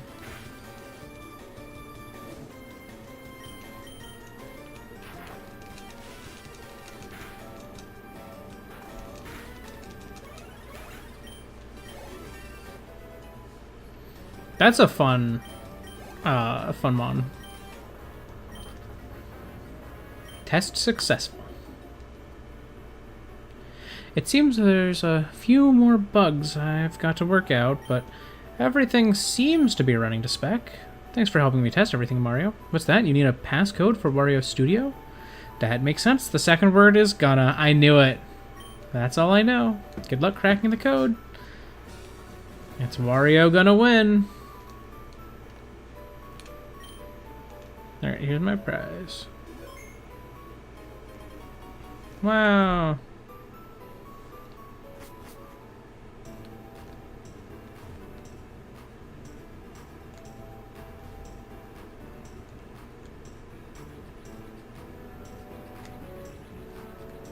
So I'm gonna heal, then I'm gonna go see Wario.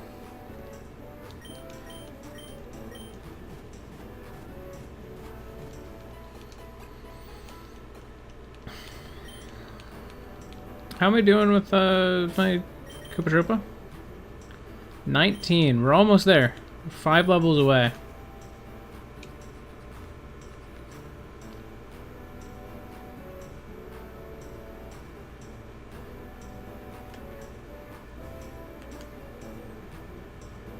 Alright, let's go around the front.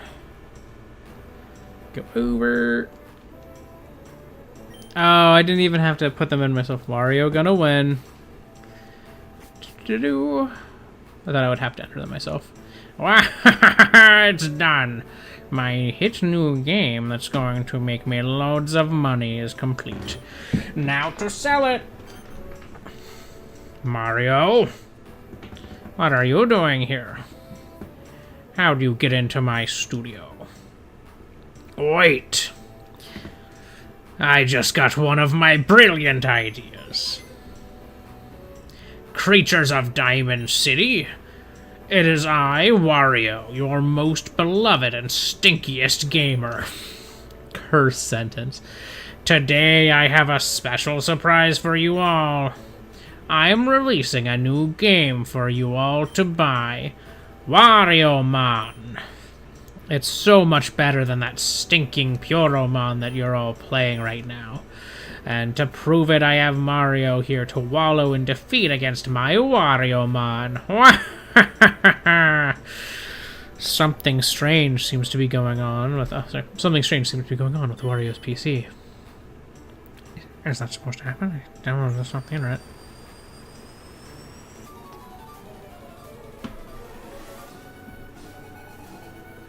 Whoa! Whoa! That's kind of cool. He just has Pokemon with the old sprites too. Oh, I love that the background turns white for it so that the old sprites look right.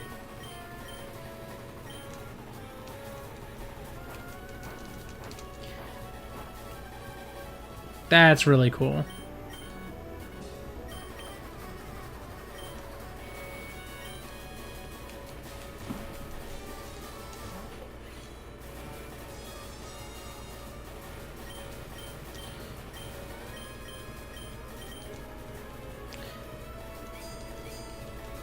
Oh, he has Blizzard.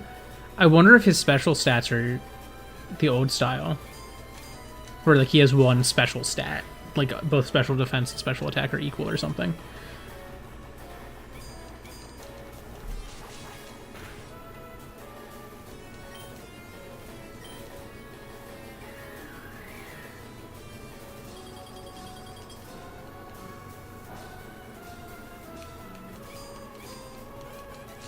Metal Claw!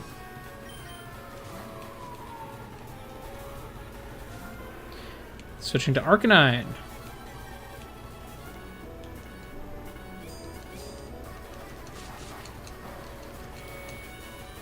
Interesting choice to give them abilities.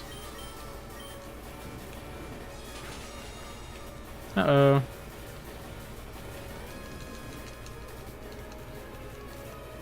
I should be able to get one dig off without dying. I did curse, so I do have boosted damage here.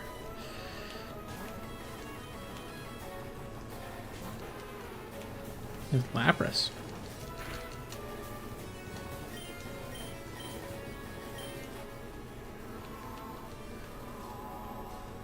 That's valid.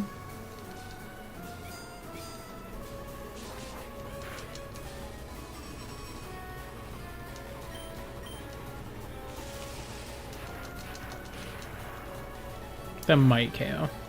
Does not.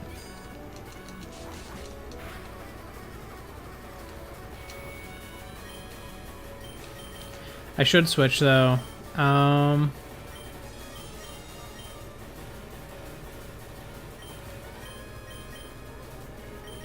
Switch into Pee-wee.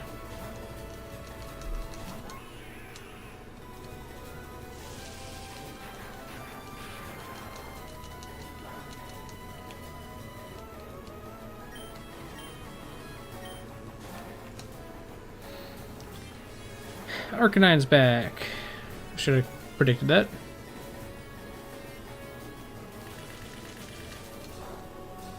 Not gonna do much there.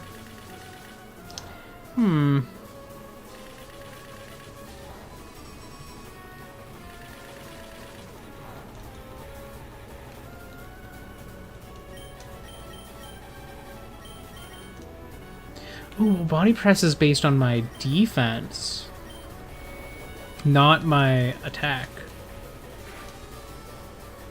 So it's not lowered right now. Oh, ow. Body press, bonk.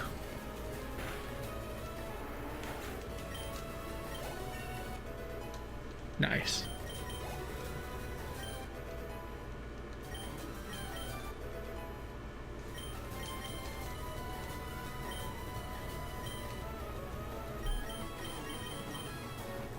I'll switch to my Koopa Troopa.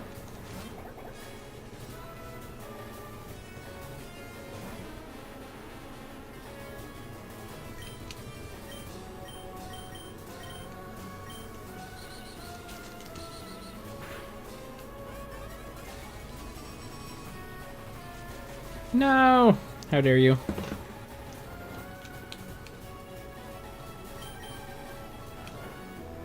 I want to be able to use headbutt. Okay, all he has is absorb. That's not the worst.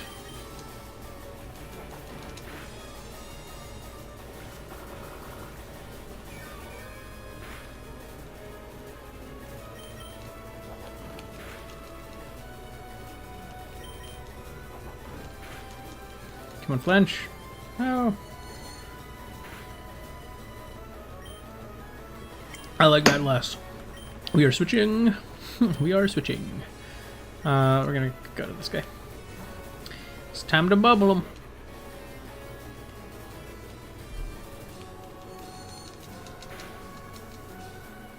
That did a ton.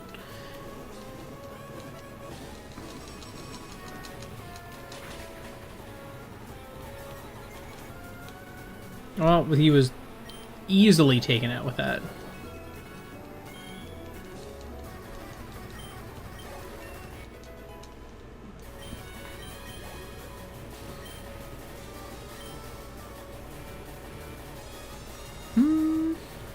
Nah.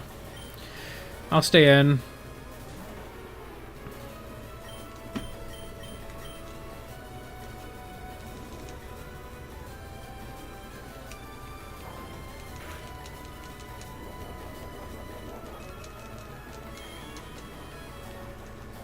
I was kind of hoping to paralyze with that, and I did not. That's fair. Koopa Troop is coming back in.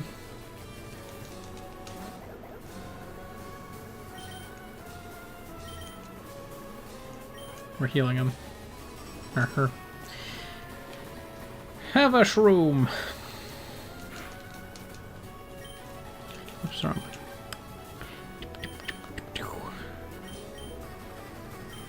Got a rapid spin.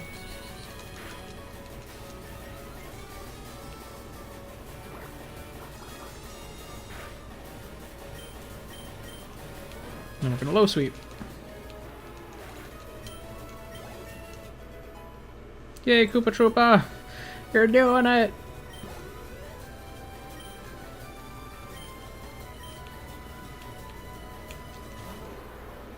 My goal is to hopefully... Ooh, hopefully outspeed. I do not outspeed. Never mind.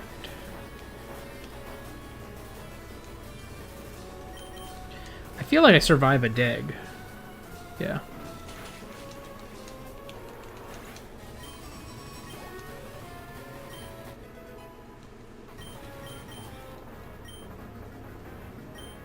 Error.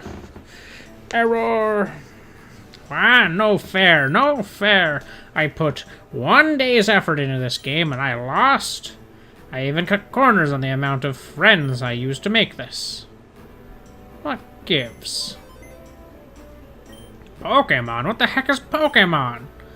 This is just a cheap knockoff of Puromon. I can't believe it. Ugh. You got lucky, Mario. My game was supposed to defeat you, but I guess I'll just have to take care of you myself. If you decide to come over here, what's with the look? I'm not gonna put that sort of effort in if I don't have to. Yeah, let's just go straight in.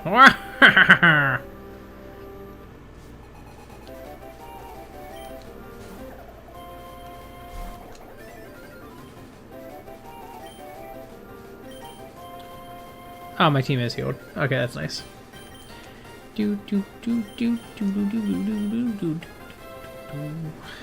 Alright, is that dark?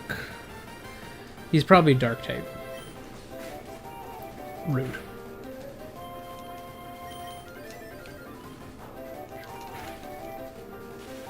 Oh, that paralyzes. That's so annoying. Alright, well, I do have a full heal. Oh, I have a ton of paralyzed heals too, actually.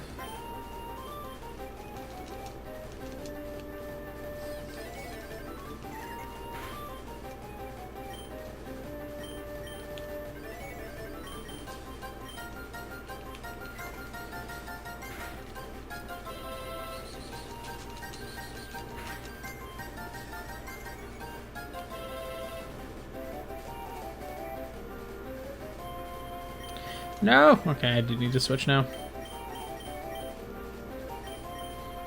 I'm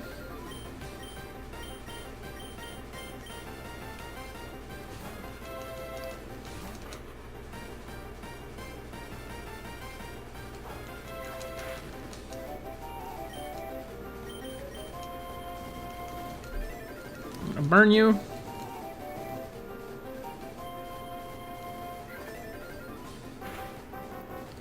Yeah, I don't fully understand. I think most people would have said it was not worse than 06 in the grand scheme of things, but I think a lot of people did despise the werehog mechanics and levels. And that was the thing, is a lot of people said there were defenders, and they always said it has some of the best modern Sonic levels of all time. The werehog levels kind of suck, though, but which is kind of saying the werehog levels are bad. They're more than half of the game, because they're like half the levels, but they're longer. So it's like they're a significant portion of the game that people unanimously in the past said sucked. But I think the switch up, from what I've heard, someone made a modded version that's better, that has some modern quality of life improvements, and that is where a lot of people are getting their opinion on it from now.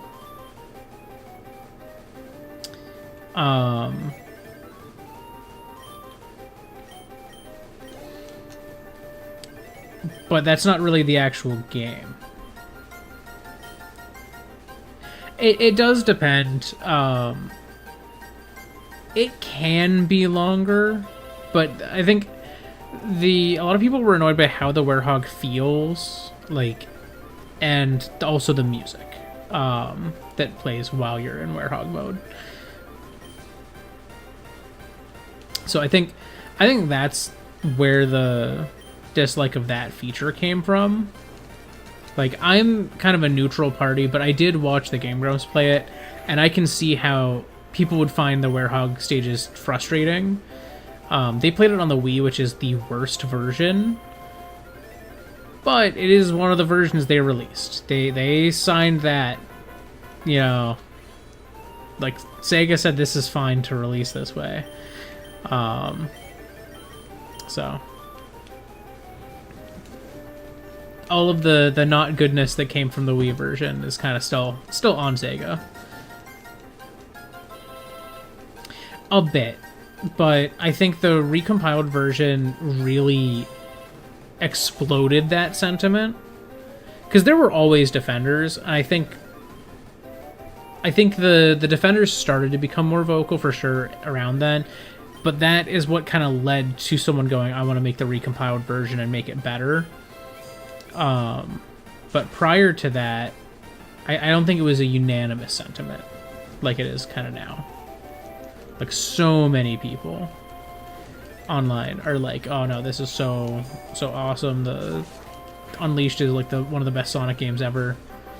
And there was someone who was saying, like, maybe that'll happen to 06. I'm like, I don't think that'll ever happen for 06. Like, that game is so far gone in the public sentiment. Like, unless they did a Sonic 06 remake / remaster that fixed all of the bugs, that ran on modern consoles with good load times, maybe.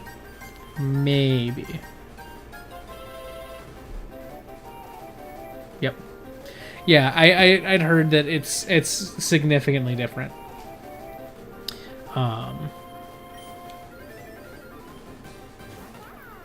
But yeah, the fact that it was made by an entirely different team is crazy.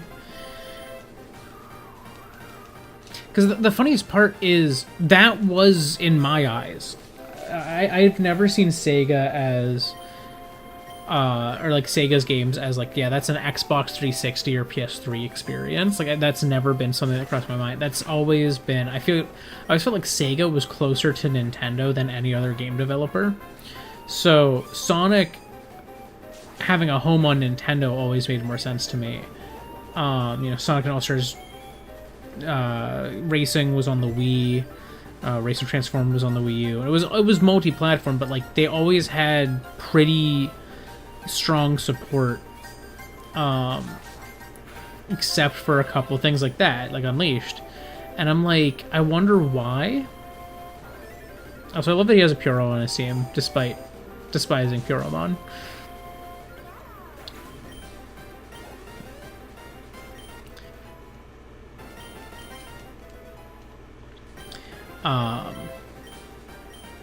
Broder wants Bodos.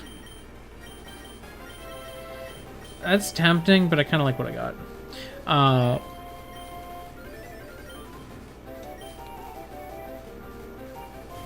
That's true. You can do it that way.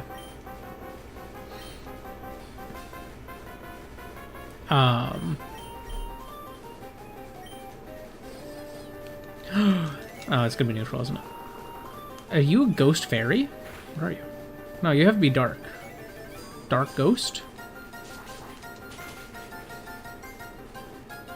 That might be part fairy. Interesting.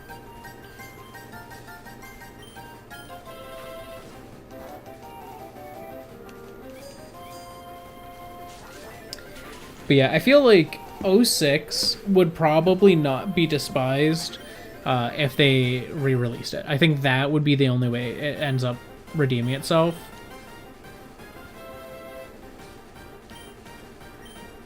No. I don't need obstruct. We're not an obstagoon. What? Impossible! What? Why can't I win? The Diamond City Power Star slipped out of Wario's pocket and into Mario's hands. Finally got it. It took 2 streams. I mean, looks like the camera feed is breaking up. There's my chance.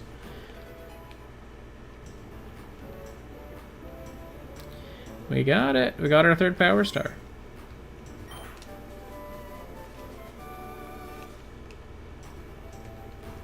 No, it just disappeared. Well.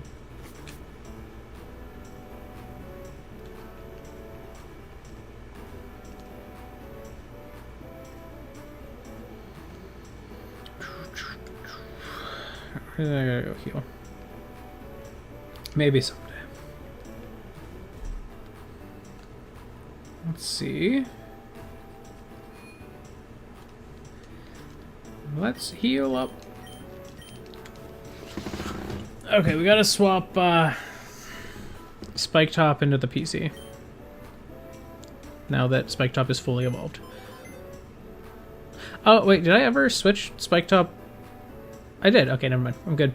I was like, oh my god, did I forget to switch him this entire stream? No, he did show up that way.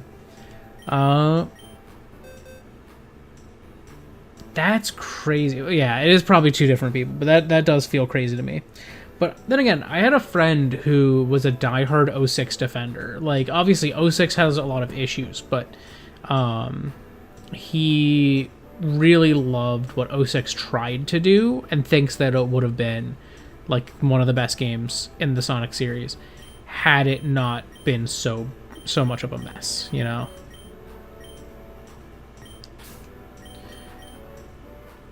Okay, so let's go put Spike Top in the box. Whap. I kind of want to put the Nipper on the team, because Nipper is a Dark type.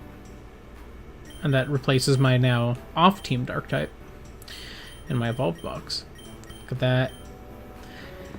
And then we can eventually start pulling from some of these, because we've got a good pool of interesting captures to use. And I feel like eventually we're going to hit a point where a lot of them are going to be worth putting on the team. But... Alright, let's update the team. 3 is now Yoshi. 4 is now Podobu. 5 is now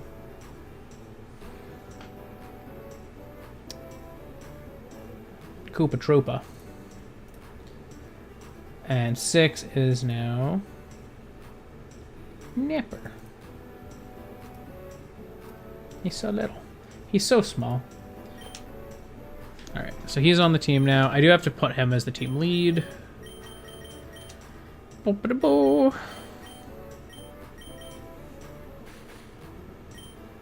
Okay, no, he is grass, but he has bite, which is dark. That's what it was. Okay. Okay, actually, maybe not him then, if he's a grass type. But then again, I'm probably not going to be taking my starter off my team at any point. So I think I'll leave him on the team for now. And then, because he evolves relatively quickly, like he'll catch up with the team and be off the team by then. But anyways, that's where I'm going to wrap up today's stream. So thank you so much if you joined me live or after the fact. Either way is cool with me as long as you had some fun. That said, I'm going to go do human things as humans do, and you probably should too. So thank you so much. Goodbye. Farewell. I'll see you hopefully next Wednesday.